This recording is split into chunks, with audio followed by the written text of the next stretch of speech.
Welcome to your online coffee break, where we discuss bite-sized topics that inspire, educate, and entertain. Here's your host, a software innovator, award-winning marketer, and astronomy and space buff, Chuck Fields. Hello, thanks for joining me today for your online coffee break. Today I'd like to welcome my special guest, KEVIN SORBO. KEVIN is an actor, producer, and director who received international stardom when he booked the lead role in Hercules, The Legendary Journeys. Following that success, he had the lead role as Captain Dylan Hunt in Gene Roddenberry's Andromeda, the first show created by Roddenberry after the original Star Trek series. But more recently, KEVIN has become known for his family-friendly Christian films, such as God's Not Dead, Let There Be Light, and Christmas Dreams. KEVIN has joined us today to discuss his amazing career and his latest family-friendly films. Hey folks, we have some exciting giveaways for today's episode. In honor of the world's strongest man, Hercules, we're going to give away some of the world's strongest coffee, Death Wish Coffee. We have Death Wish Coffee, we have mugs, we have apparel. All you need to do is share this episode on Facebook or Instagram or Twitter, and then use the hashtag #OnlineCoffeeBreak. Again, just share this episode by December 18th, and we'll enter you for your chance to win some great items from Death Wish Coffee. Thanks so much for listening. Now back to the show. Online coffee break. Thanks for joining me today, KEVIN. My pleasure. Good to be here. Oh, it's our pleasure to have you here. Now, KEVIN, you had an amazing role in Hercules, but I understand there were two major life-changing events that occurred for you during the series. First, I believe you met your wife, Sam, on the set. Can you tell us a little bit more about that? That is very true. She actually was late in getting there. We always do a table read for every new script we have. Mm-hmm. And in this case, she had to miss it because there was a volcano that erupted in the middle of New Zealand, in the island of North Island. And that's where I shot the series, down in Auckland, New Zealand. So she missed the table read, and the director really wanted us to get together and read because it was a really big role for her in terms of, matching up with me, and they want to make sure the chemistry is going to be okay. And so I had to go for a second reading after a 14-hour day in a row, just to meet with the director again and with her when she arrived one day late. So I walked in, and I kind of went, oh, wow. And I put my hand out, and she gave me a hug and did a little Hollywood kiss on both sides of the cheeks. And I was, oh, wow, so we're doing the Hollywood thing, okay. And the next thing on the set, the very first day was a night shoot, and the very first scene up was the kissing scene, saying goodbye to each other. It was the end of the movie that we shot up first. So I asked her, I said, hey, do you want to practice this kiss? And she starts laughing at me. And I said, what am I going to do about this problem we have? She goes, what problem is that, KEVIN? I said, well, we got a small weather hazard between us called the Pacific Ocean. I live here in New Zealand, and you live in L.A. How are we going to make this relationship work? She laughs again and says, look, I don't date actors, and I certainly don't date guys with long hair. I said, well, I'm making a pretty good living with long hair.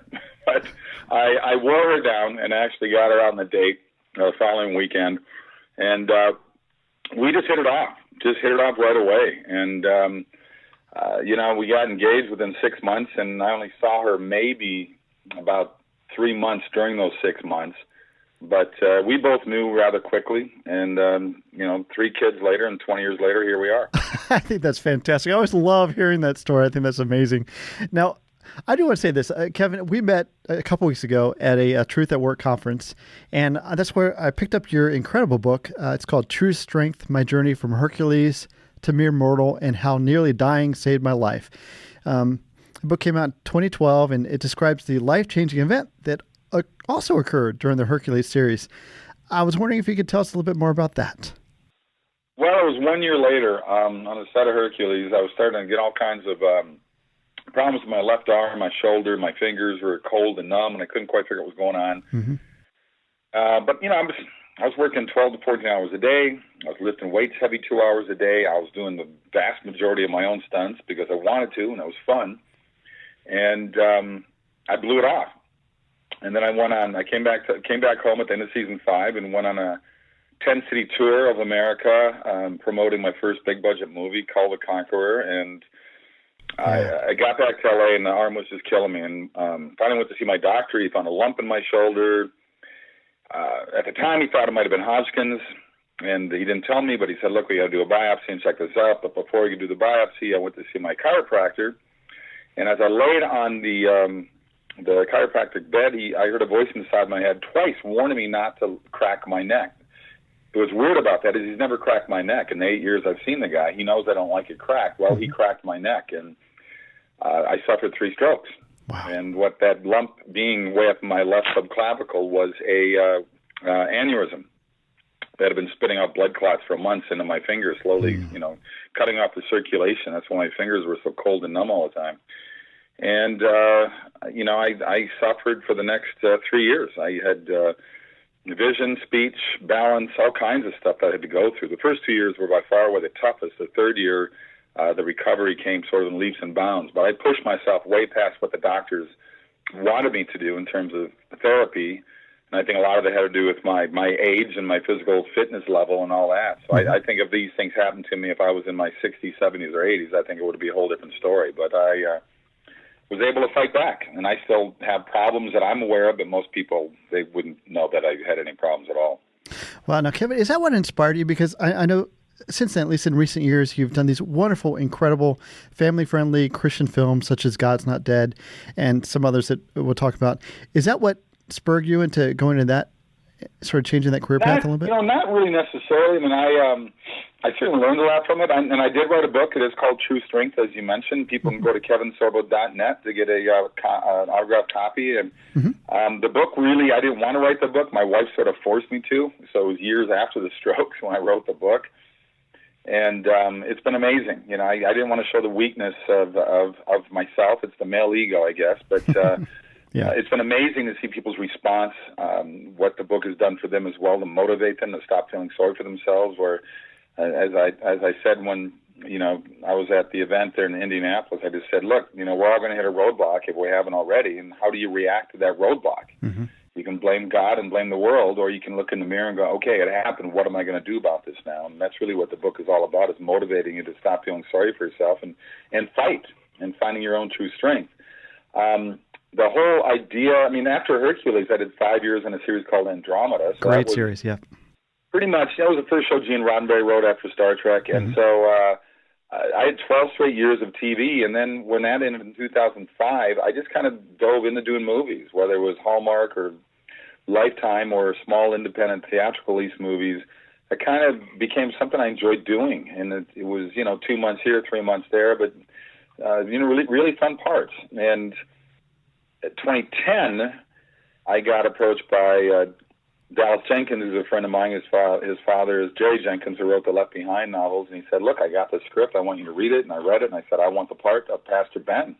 He said, I can't afford you. And I said, okay, I'll do it for free. I just want to do it. It's a great role. Mm-hmm. And that sort of really opened me up to do, I guess, faith-based films. I think every movie is a faith-based film, because even atheists are a faith, so they believe in nothing, but it's a faith. But I sort of started going down that road. I wanted to do movies that I wanted to be an actor in the first place, and that was to play roles that really affected people, made them laugh, made them cry, made them think, made them relate to maybe themselves or people they know, and that's kind of how that road happened. Well, see, I love that. And one of your recent movies, just last year, you came out with Let There Be Light, which I just love. I could tell the audience what it is, but I'd love to hear just in your words how we could describe that movie to our audience. It's really the story of the world's greatest atheist. So if you guys know big atheist names, think of Hitchens or Dawkins, and it was his life journey. He has an episode that happens to him, a vision that happens to him that changes his life view, and he knows he's on the wrong road because he's a very lonely man, very angry man. The only time he seems to be comfortable is when he's on stage attacking any sort of people that he debates about the existence of God, non-existence of God. Mm-hmm. In reality, he's a pretty miserable guy. And he's his wife and him divorced years earlier, and he's been a bad father to his boys. And it really comes down to him finding that light, finding that vision in life that made him focus on more important things in life instead of just himself, which really brought him no joy. And it was in theaters for 3 months. It was funded by Sean Hannity, who called me up out of the blue and said, look, I love God's Not Dead and What If and Soul Surfer. Do you have any other movie like that? And we pitched him the movie, and he sent a check right then and there. And very grateful for that opportunity. I directed the movie as well. My wife wrote the original script. We had Dan Gordon, a very accomplished writer, come in to rewrite the script. And my two boys are in the film. They did a great job. Yes, they did. And tell you right now, it's out there right now in DVD. We got a special right now. My wife and I co-wrote a book together. It's a 40-page devotional that accompanies the DVD. So please go to Walmart or go to walmart.com, and you get a 2-for-1 deal there, where the book is sandwiched right in there with the DVD. And then go to lettherebelightthemovie.com to check out the trailer for it. But get out there and support it. People tell me all the time they want more movies like Let There Be Light and God's Not Dead. Well, then you got to support these movies. Otherwise, Hollywood's going to keep making the movies they make. And let's face it, politics is downstream from culture, and who runs the culture? Yeah, totally agree with you, Kevin. And yeah, that devotional book, Share the Light, and so you have a foreword by Franklin Graham on that, includes 40 devotions. That sounds like a wonderful opportunity for a lot of our audience out there. Now, one other movie that you just came out with, a Silent Night short movie, just came out Thanksgiving weekend. I love that one too. Can you briefly tell us about that movie? Yeah, I got called up to play the role of this police officer. It's a modern day telling of the birth of Christ. And all the symbols are there in modern day, where I'm a police officer, and you find out that I have an estranged relationship with my daughter. My wife passed away 5 years earlier, and there's a woman that's about to give birth, and the clinic is closed on Christmas Eve, and she's going into labor heavily, and the only place they see open is a garage that's open with the workers just hanging around having a beer together, just talking, and you get this church nearby where one of the workers from the garage station runs in and tells people, hey, we need some blankets, towels, or something. The church grabs what they got and they bring over to the garage station, and then there's a Chinese restaurant where nobody's in there because it's Christmas Eve, but they're all hanging out, just sort of reminiscent of A Christmas Story. And they bring over the hot water, and you give birth in this manger, which is now a greasy garage car repair store. So it's a very touching, very moving retelling, really, of the birth of Christ in a modern way, and it's people should definitely check it out. Absolutely. Well, I certainly loved it. Now, interesting, you also, DVD's out now for your movie Christmas Dreams. I think that came out in 2015, sort of reimagines the stories of the Nutcracker and the Little Drummer Boy with amazing music. Can you tell us a little bit more about that movie? Yeah, they contacted me and they said, look, we need a narrator for this. Would you check out the movie? And I loved it. It's really for kids. It's like for 10, 11 years old and younger. And I narrate it, and it's a retelling of two classics. It's The Little Drummer Boy meets The Nutcracker, and it's a mixture of animation along with live acting, and it's just a really fun little wonderful tale that kids will just absolutely love. Kids, can you tell us a little bit more about your involvement in that fantastic organization? Well, it's kind of funny. It's sort of timely. I just read an article where the teachers union is attacking DeVos, who's the new education secretary, saying she's being unfair to them. Well, the education system in America is pretty pathetic. The public system is horrible. We rank, depending where you read it, we rank roughly around 27th in the world in public education. This is America. Sad. For crying out loud. Yes, it's so sad. So we should be ashamed. But the teachers union has their agenda. Let's face it. All they really care about is creating jobs with all these tax dollar monies, because more taxes go to there than anybody else. I mean, Clinton threw more money at public education than any other president in the last 50 years, and education got worse, not better. Yep. So they lie straight through their teeth about this, and it's really pathetic. I grew up in that world. My dad was a teacher for 35 years in the public school system. I grew up in Minnesota. Minnesota does have a pretty good public school system, but California ranks in the bottom 3 where I live now. And my program is for LA Unified, and LA Unified, they have, on average, over the 21 years I've had my program, A World Fit for Kids, they've had a 54% dropout rate, starting as low as 5th grade. Wow. The 12,000 students on average that we average a 98% graduation rate plus a 67% higher GPA. Tell me what we're doing during those 3 hours after school that the school system can't do right now. What is going on? There's a purposeful dumbing down of our kids. Yes. It's blatant, it's obvious, and too many people sit around and just let the school system become a babysitter for their kids. And all they do is get a bad education and get indoctrinated to hate America for what it stands for. That's true. And then World Fit for Kids, I understand that helps them use, school, fitness, sports, positive role models to just make a better place for the kids. Combination of all that. I mean, the first hour after school is physical education. It's a no-brainer that after an hour of working out, that your attention and retention levels spike. Right. So the second hour is working with them with the problems they have in school, math, biology, English, whatever it may be.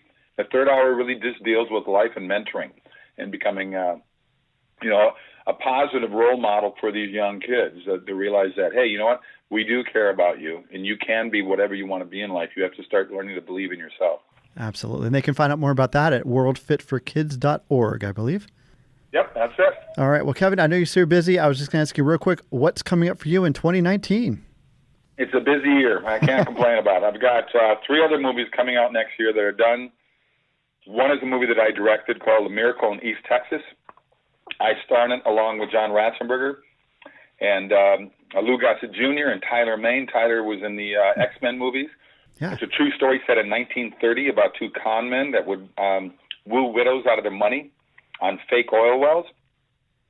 And something happens when they strike oil. So it's a great story. It's got a lot of laughter in it. It's a comedy, but it's like I said, it's based on a true story. And there's redemption for our con artists at the end. And it's just I hope people support it when it comes out next summer. I have another movie drama that I shot in Oklahoma called The Mustard Seed, and that is with Peter Coyote. It was a really nice script, a really good script, and I was honored to be part of this movie. And then I have another one called One Nation Under God. It's about putting that phrase back into our Pledge of Allegiance. Yes, love it. In our school system. And it's opening 4th of July week, which makes perfect sense. Wow. Well, it's going to be an exciting year, and I just can't thank you enough for just discussing all the awesome projects that you have going on and those coming up. Kevin, thanks for taking time out of your busy schedule to join us today. Really appreciate it. My pleasure. And once again, go to kevinsorbo.net for more information. They can follow me on Kevin Sorbo's official Facebook page as well. Online coffee break. Hello, faithful podcast listener. I'm the Incredible Jeff. And I'm the amazing D-Man. And together, we host Fueled by Deathcast, a weekly podcast show from Death Wish Coffee Company, the makers of the world's strongest coffee. That's right, and you can find us every Thursday on deathwishcoffee.com, as well as iTunes, Stitcher, Google Music, and more. And watch us live on the Death Wish Coffee Company Facebook page and check out all our videos on YouTube. We bring you the latest interesting news in the science world, an exclusive look at the world's strongest coffee company, and a special guest every week. The guests could be rock stars, actors, authors, athletes, or even astronauts, and we ask them all the question, what fuels you? So tune in every week to find out the answer, get inspired, and fuel your passion with Fueled by Deathcast. Online coffee break. Wow, I really enjoyed my conversation with Kevin today. Hope you did too. He sure has some exciting projects coming out, not only for the Christmas season this year, but also 2019. If you'd like to learn more about him, just go to his website, kevinsorbo.net. I want to thank Kevin for joining us today. I want to thank you for joining us today as well. If you'd like to comment on today's topic, just go to our website, onlinecoffeebreak.com, leave a comment there, or give us a call at 317-862-4700. We'd also love it if you'd follow us on Instagram at Online Coffee Break. And be sure to rate us on iTunes or share this episode with your friends. Thanks so much for joining us today. See you next time. God bless.